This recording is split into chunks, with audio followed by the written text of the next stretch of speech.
Our next presenter is Sadikshya Paudel. She's 20 and from Pokhara, Nepal. She loves writing and is deeply passionate about women's empowerment and ending domestic and sexual violence. She wants to create space and amplify the unheard voices from women in our society, and she wants to be taken seriously. One thing about this next video and presentation is that we do have a trigger and content warning. There is mentioning of domestic and sexual violence. So if that is a triggering topic, please keep that in mind. The presentation's around 5 minutes. Or if you're with young children and you don't want them to hear about these topics yet, we just ask you to keep that in mind as well. 37-year-old woman was asleep when her husband returned home drunk and poured kerosene on her private parts and set her alight, inflicting third-degree severe burns on her body. Her sister-in-law came to her aid and helped douse the fire, after which she was treated at home with herbal medicines. Days later, she was taken to Sethi General Hospital after her wounds developed an infection. While she was receiving treatment, her husband tried to kill her again. After reading yet another news article on women in Nepal, my body housed in agony and terror. The fact that the man tried to burn his own wife alive and then had such unrestricted access to her that he was able to try to kill her again baffles me. Nepal's cultural landscape is rich and diverse, but it also harbors deep-rooted gender biasness. Women are often relegated to secondary roles, confined to household chores, and denied access to education and employment, along with being victims of most dangerous domestic as well as other violences. The basic concept that a woman should stay under a man's control is leading the society.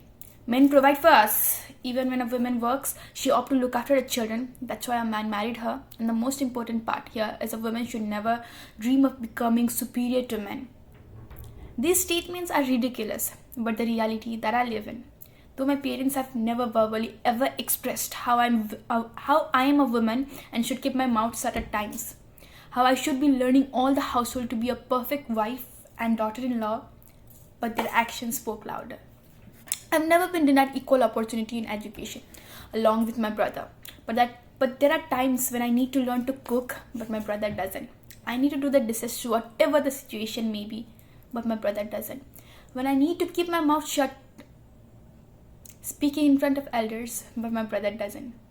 But then again, I can't blame my parents for that because it's how they have grown up, how they've brought up and unconsciously adopted the system of society. I should be happy that I'm at least given some freedom. Not as much as my brother, but still. I'm definitely not surprised whenever I hear a ridiculously disturbing comment on any woman because that's how people are, right?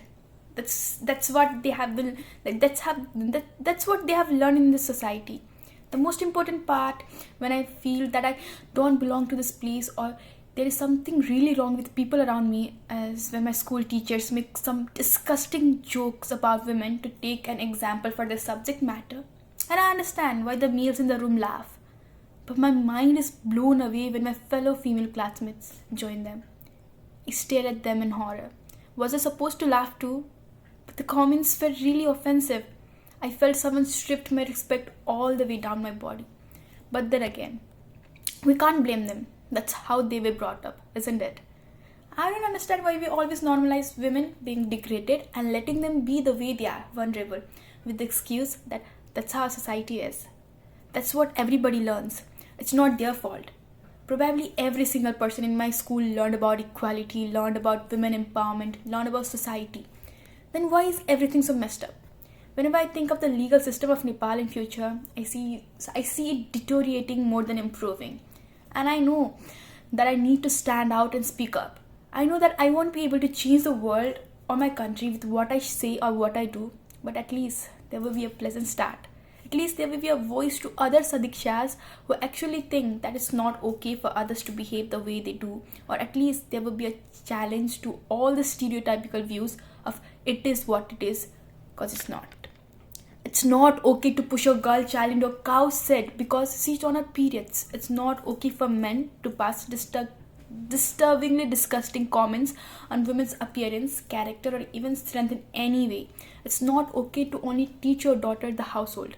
It's not okay to shut your daughter when she has the full freedom of speech. It's not okay to term men as women when they do something socially not acceptable as an insult. And it's not okay to limit your daughter's freedom in any way or any day. I don't want equality in society, and I never hoped for equity. All I desire to conquer is justice.